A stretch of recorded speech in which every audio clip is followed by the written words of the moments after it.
Latest எபிசோடுகளை விளம்பரங்களே இல்லாமல் காணுங்கள்.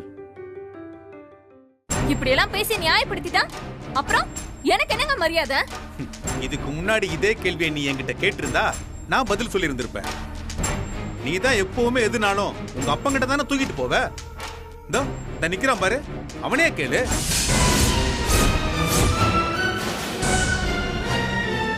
ஏமா, நீயும் அவளை மாதிரி ஒரு பொண்ணு தானே? அவ வேற இப்ப வாயு வயிறுமா இருக்கா.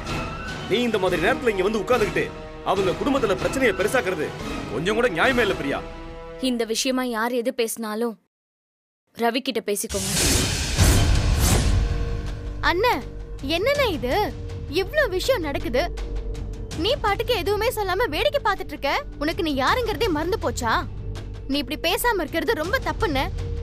ஏய் மலர், அவன் என்னைக்கு சொன்னமா யோசிச்சு பேசியிருக்கான். இப்ப மட்டும் ஒரு சாவி கொடுக்கட்டும், எப்படி பெர்ஃபார்ம் பண்றான்னு மட்டும் பாரு. இது எங்க தான் போகுதுன்னு நம்மளும் பார்க்க தானே போறோம்.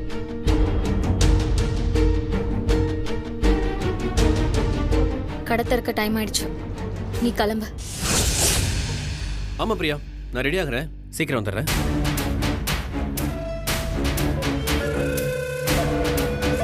பிரியா,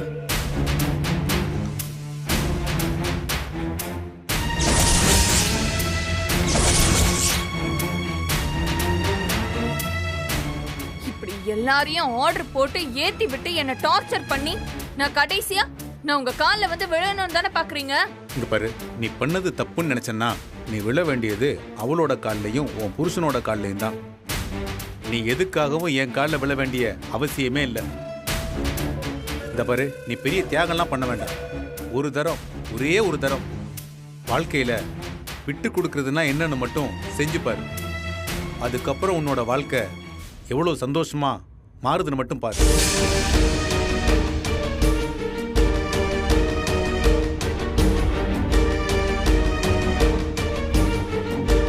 இந்த ஆள் அடி வாங்கியே செத்துருவார் போல இருக்கே.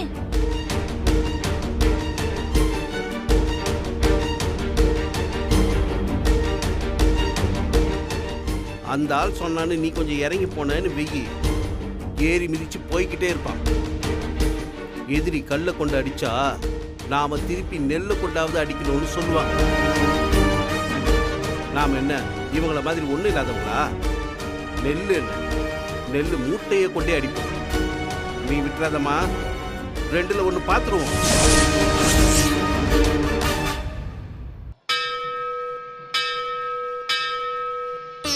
வணக்கம் சார். வணக்கங்க. என்ன நீங்க மட்டும் வரீங்க? 1 மணிக்கு அன்னதானம் இருக்கு. எப்போ வேலையை ஆரம்பிக்க போறீங்க? அதெல்லாம் டைமுக்கு கரெக்டாக பண்ணிடலாங்க. இன்னைக்கு அன்னதானத்துக்கு ஆர்டர் கொடுத்தவங்க ரொம்ப பெரிய ஆளுங்க. பிரச்சனை பண்ணிக்கிட்டு இருக்காரு. நினச்சி ஒவ்வொன்றா கேட்டுக்கிட்டு இருக்காரு.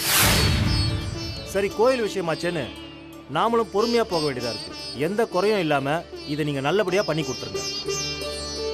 மடப்பள்ளி மூலமாக தானே பண்ணணும், எதுக்கு வெளியே இருந்து பண்ணுறீங்கன்னு கேட்டார். நான் உங்களை பற்றி ரொம்ப உயர்வாக சொல்லி சம்மதிக்க வச்சுருக்கேன். சமையல் ஆளுங்களை பார்த்தே தீரணும்னு சொல்கிறாரு. அதுக்கு என்னங்க, பார்த்துட்டா போச்சு. யாருன்னு சொல்லுங்க, நாங்களே போய் பார்த்து பேசுகிறோம். எங்ககிட்ட பேசினா அவங்களுக்கு ஒரு நம்பிக்கை வரும்ல. சரி இருங்க, நான் கூட்டிகிட்டு வரேன். சரி.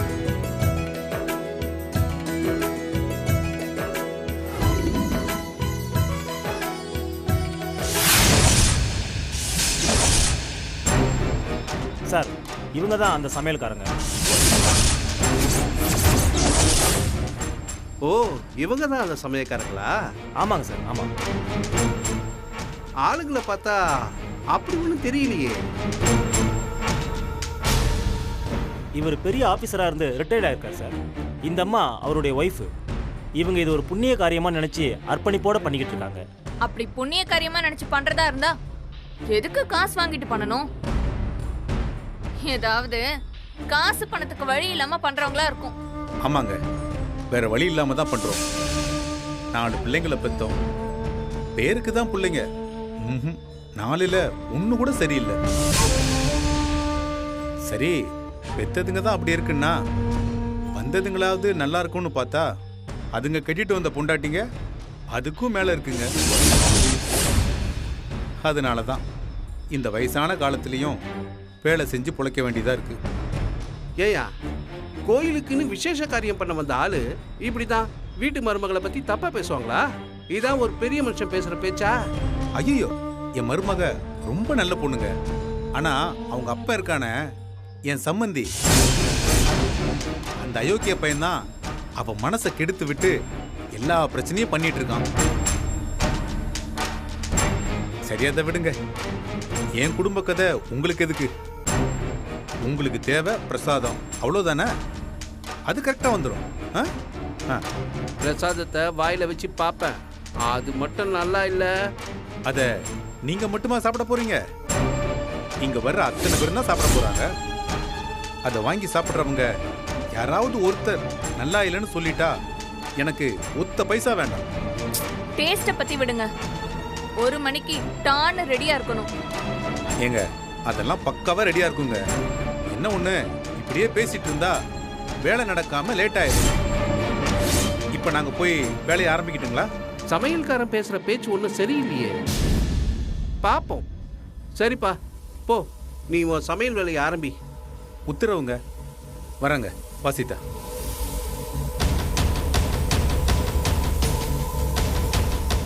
பாத்தீங்களாப்பா, அந்த ஆள் திமிர பாத்தீங்களா?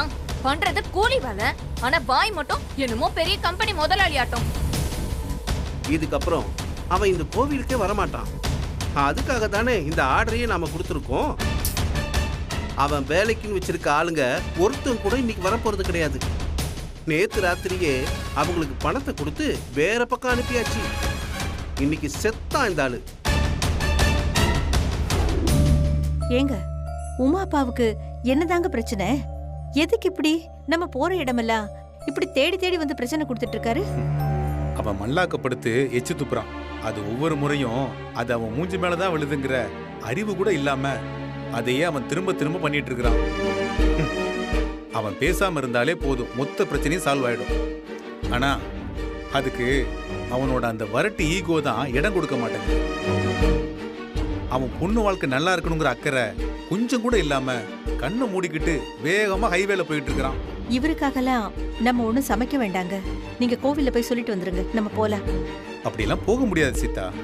இந்த கோயில் ஆளுங்க நம்மளை நம்பிதான் அவங்ககிட்ட கை நீட்டி காசு வாங்கியிருப்பாங்க. இப்ப கடைசி நேரத்துல முடியாதுன்னு சொன்னா நல்லா இருக்காது பாரு. இதை சரியா பண்ணி தரலன்னா இந்த கோவில் ஆர்டரு, அடுத்து வர வேண்டிய ஆர்டரு எதுவுமே வராம போயிடும். நாம என்ன இந்த சில்லற பயலுக்காகவா சமைக்கிறோம்?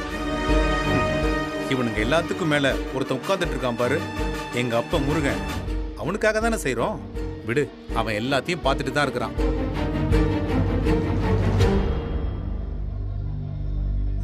என்ன இந்த பாத்திரம், மல்லிகை, காய்கறி எல்லாம் வாங்க போன பசங்களை இன்னும் காணோம்.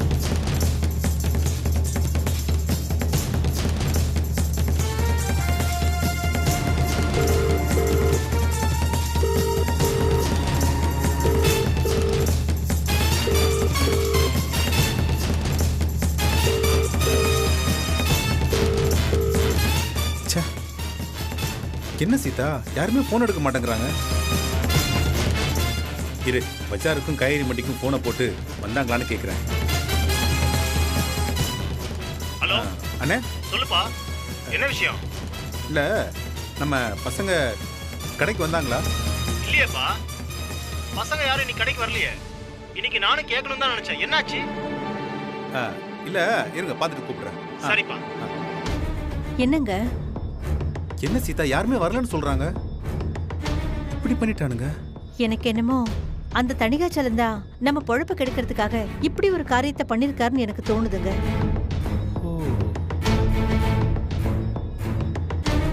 என்ன மார்க்கண்டேயன், அந்த ஆளு 1 மணிக்கு வேணும்னு கேட்டாரு, நீங்க இன்னும் ஆரம்பிக்காமலே இருக்கீங்க. சார், அது நமக்கு வரேன்னு சொன்ன ஆளுங்க இன்னும் வரல. என்னாச்சுன்னு தெரியல. ஃபோன் பண்ணா எடுக்க வேற மாட்டேங்கிறாங்க. என்னங்க திடீர்னு இப்படி சொல்லிட்டீங்க? அந்த ஆளு வேற பொண்ணு உண்டாயிருக்கா, அவளுக்காக தான் இந்த ஸ்பெஷல் உச்சி வேலை பூஜையும் அன்னதானம்னு சொல்லிக்கிட்டு இருக்காரு. இப்ப பெரிய பிரச்சனை ஆயிடும். அதுக்கப்புறம் இங்க உங்களுக்கு ஆர்டர் கிடைக்கிறதே ரொம்ப கஷ்டமாயிடும். பாத்துக்கங்க. நீங்க என்ன செய்வீங்களோ ஏது செய்வீங்களோ 1 மணிக்கு முன்னால பிரசாதத்தை ரெடி பண்ணி என் கண்ணு முன்னால வச்சிருங்க. அவ்வளவுதான் நான் சொல்லுவேன்.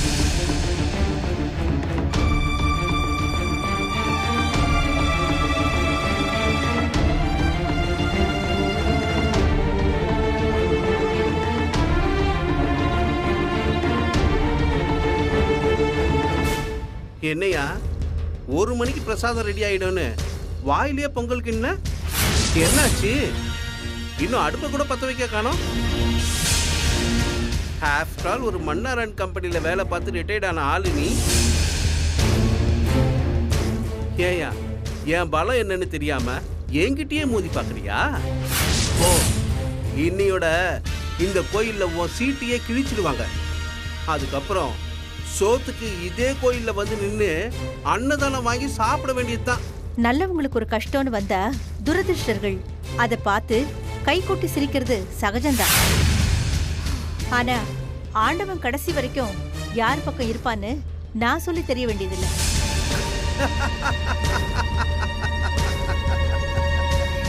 இதெல்லாம் டிவி சீரியலுக்கு வேணா நல்லா இருக்கும். ஆனா நிஜத்துல அப்படியெல்லாம் நடக்க வாய்ப்பே இல்லை. உங்க பிரசாதமும் 1 மணிக்கு ரெடியாக போறது இல்ல. உங்க சீட்டு கிழியறத பார்த்துட்டு நான் பொறுமையா கிளம்புறேன். அங்க பாரு.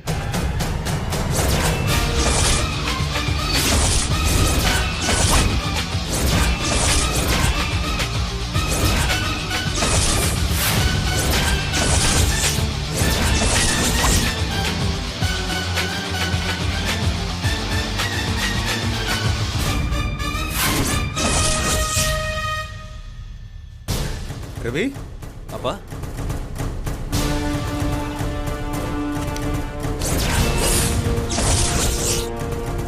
சீதா,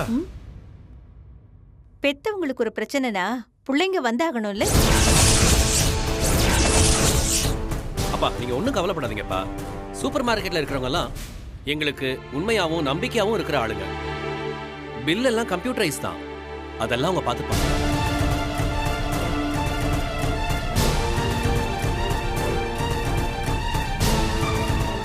அத்த, நடுவுல 3 வருஷம் நான் கேட்டரிங் தான் பண்ணிட்டு இருந்தேன். இதெல்லாம் எனக்கு ஒரு மேட்ரே கிடையாது. விடுங்க, அடிச்சு கலப்பிடலாம்.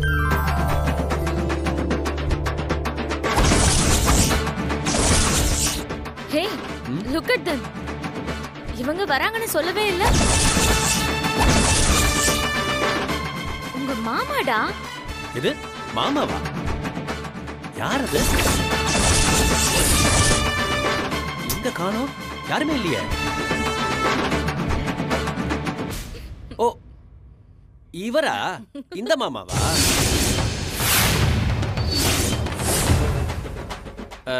தம்பி, வேலை நேரத்துல சும்மா தொணன்னு பேசிட்டு இருக்காதப்பா. ஓ, வேற ஏதாவது பழப்பு இருந்தா பாரு. உங்க அசிஸ்டண்ட கூட்டிட்டு கிளம்புங்க, நம்ம வேலையை பார்க்க. பா பிரியா, அப்பா வாங்கப்பா. அம்மா வாங்க. அசிங்கப்பட்டான் ஆட்டோக்காரன்.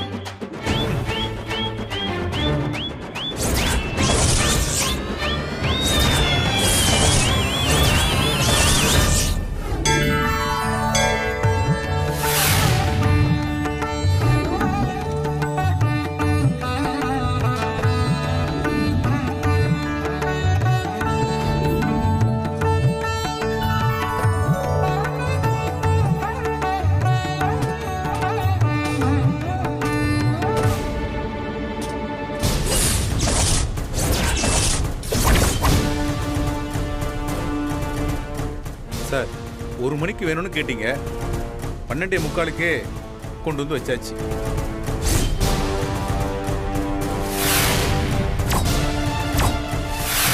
நான் முதல்ல டேஸ்ட் பார்க்கணும், அதுக்கப்புறமா தான் சொல்லுவேன்.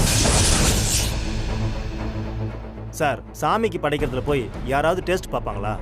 சமையலுக்காரங்களே உப்பு உரப்பு பார்க்காம செய்யணும்னு தான் பக்காவான ஆளுங்களை வச்சு செய்ய சொல்றோம். சாமிக்கு படையல் முடிஞ்சதும் முதல்ல ஏழை மக்களுக்கு தான் போடணும். தானம் தர்மம் போக மிஞ்சி இருக்கிறது தான் நமக்கு. என்ன சார் நீங்க?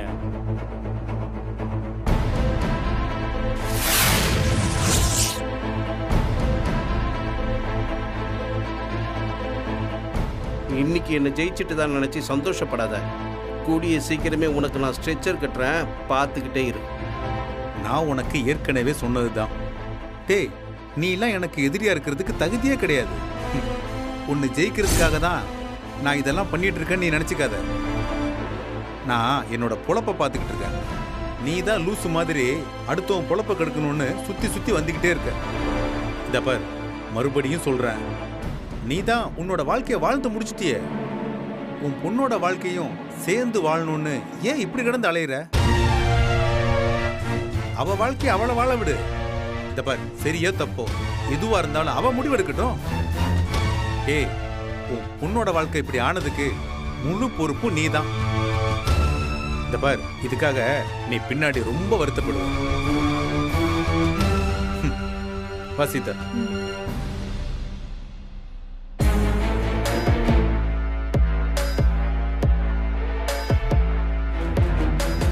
அப்பா, என்னம்மா நம்ம என்னமோ தப்பு பண்ண மாதிரியே எனக்கு தோணுது. என்னம்மா சொல்ற? அன்னைக்கு நம்ம எதுவும் பண்ணாம இருந்திருந்தா அவ பாட்டுக்க அவளுக்கு நிச்சயம் பண்ண பையனை கல்யாணம் பண்ணிட்டு போயிருப்பா. நாம தான் தேவையில்லாம நிச்சயதார்த்தத்தை நிறுத்தி அதனால இவருக்கு அவளை பிடிச்சிருக்குன்னு எல்லாரும் முன்னாடியும் சொல்லி இதான் சாக்குன்னு அவளும் வீட்டுக்கு வந்து டேரா போட்டு இன்னைக்கு 2 லைசன்ஸ் வாங்கின மாதிரி நம்ம கண்ணு முன்னாடியே ஜோடியா சுத்திட்டு இருக்காங்க. என்னோட பிடிவாதத்தால தான் இந்த பிரச்சனை பெருசாயிட்டு போதோன்னு பயமா இருக்குப்பா. இதோ இன்னைக்கு கூட பாருங்க, இந்த ஆள் அசிங்கப்படுத்தணும்னு நினைச்சோம். ஆனா பாருங்க, அவங்க 2 பேரும் வந்து அவங்க கூட நின்னுட்டாங்க. இப்ப பாத்தீங்களா, ரவியோட அம்மா அப்பாக்கு பிரியா மேல ஒரு அன்பும் அக்கறையும் வர காரணம் அமைஞ்சு போச்சு. நம்ம பண்ண பிரச்சனையால அவ இவங்க கிட்ட கொஞ்சம் கொஞ்சமா நெருங்கிக்கிட்டே இருக்கா. நான் அவங்க கிட்ட இருந்து கொஞ்சம் கொஞ்சமா வேலைக்கு போய்கிட்டே இருக்க. நீ மாப்பிள்ளையோட நல்லா இருக்கணும்னு தானேமா நான் இப்படி எல்லாம் பண்ணிட்டு இருக்கேன். அப்பா எது செஞ்சாலும் உன் நல்லதுக்கு தானேமா செய்வ. நீயே அப்பாவை சந்தேகப்படுறியாமா? அப்பா, நான் அந்த அர்த்தத்துல சொல்லலப்பா. இருக்கட்டும்மா, எங்கேயோ ஒரு இடத்துல அந்த ஆள் சொல்ற மாதிரி நான் தான் எல்லா பிரச்சனைக்கும் காரணம்னு உனக்கு தோணுச்சு இல்லம்மா? நான் எல்லாத்தையும் விட்டுருங்கம்மா. நான் உன் வாழ்க்கையை விட்டு விலகி இருக்கம்மா. நீ எங்க இருந்தாலும் சந்தோஷமா இருப்பா. உன் சந்தோஷம் தாம்மா எனக்கு முக்கியம். நான் இனிமே எதுலயும் தலையிடலம்மா. ஐயோ அப்பா, என்னப்பா நீங்க ஏன் இப்படி எல்லாம் பேசுறீங்க? இல்ல உமா, நான் எனக்கு தோணுது சொன்னம்மா. நீ சின்ன பொண்ணுமா, உனக்கு விவரம் தெரியல. அவனுக்கு இப்படி ஒரு காதல் இருந்ததுன்னு நம்ம கிட்ட சொல்லாம ஏமாத்தி உனக்கு கல்யாணம் பண்ணி வச்சுட்டாங்க. அப்பல இருந்து இப்ப வரைக்கும் பிரியா கூட ஏதோ ஒரு கனெக்ஷன்ல தாமா இருந்திருக்கான். பணத்தை தூக்கி கொடுத்தான்னு சொல்றதெல்லாம் அடுத்தவங்களை நம்ப வைக்க அவங்க போட்ட டிராமாமா. அவன் நம்ம கிட்ட இருந்து கழண்டுக்கணும்னு தான் நம்ம கிட்ட திமிரா பேசுறது, வேணும்னு சண்டை போடுறது. சண்டைக்கு அப்புறம் அவளை கூட்டிட்டு வந்தது எல்லாமே அவன் பக்காவா பிளான் பண்ணி பண்ணிருக்காமா. அவங்க எல்லாரும் சேர்ந்து உன் வாழ்க்கையை நாசமாக்கணும்னு பாக்குறாங்கம்மா. ஆனா நீயே என்ன சந்தேகப்பட்டா எப்படிமா? அப்பா ப்ளீஸ் பா, அப்பா அப்படியெல்லாம் ஒண்ணும் இல்லப்பா, என்ன மன்னிச்சிருங்க ப்ளீஸ். அழாதம்மா, அழாத. இவங்களை இப்படியே விடக்கூடாதுமா. இவனுங்களோட நம்ம சமாதானமா போனோம்னா நம்மள ஒண்ணும் இல்லாம பண்ணிடுவாங்க. உன்னை ஒரு வழி பண்ணாம விட மாட்டாங்க. அது வரைக்கும் நாம இவங்களை விட்டு வச்சிருக்க கூடாதுமா. நம்மளையே எதிர்க்கிறானுங்கன்னா இவனுங்களை நாம சும்மா விடக்கூடாதுமா. கதற வச்சு நம்ம காலடியில விழ வைக்கணுமா. புருஷன் மாமனார்னு நீ பரிதாபப்பட்டு வேற எதையும் நீ யோசிக்காதம்மா. அவனுங்களை காலில் விழ வைக்கிற வரைக்கும் நீ மனசு மாறாம ஸ்டடியா இருமா. என்ன? சரிப்பா.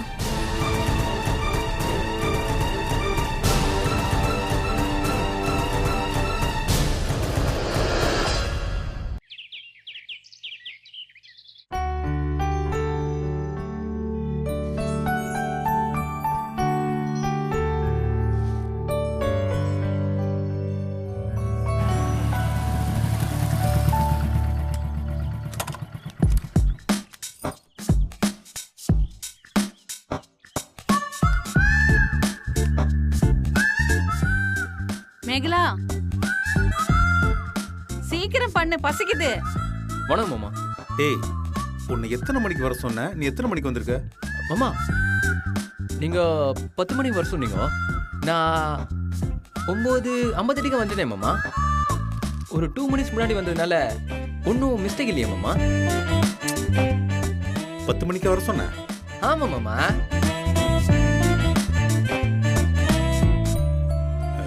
சீதா, அந்த செக் புக் எடுத்துட்டு வா.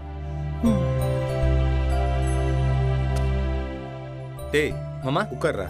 பரவாயில்ல மாமா. பரவாயில்ல உட்கார்றா.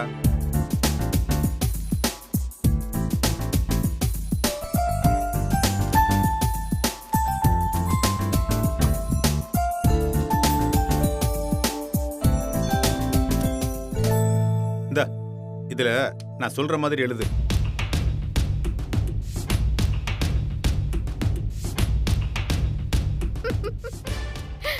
ஏய் எழுதுடா.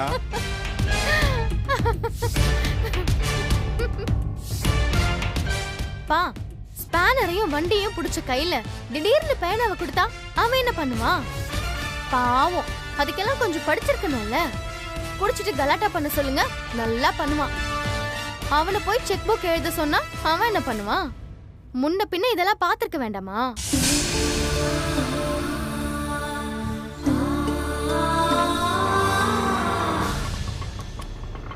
மார்க்கே மார்க்கே மார்க்கே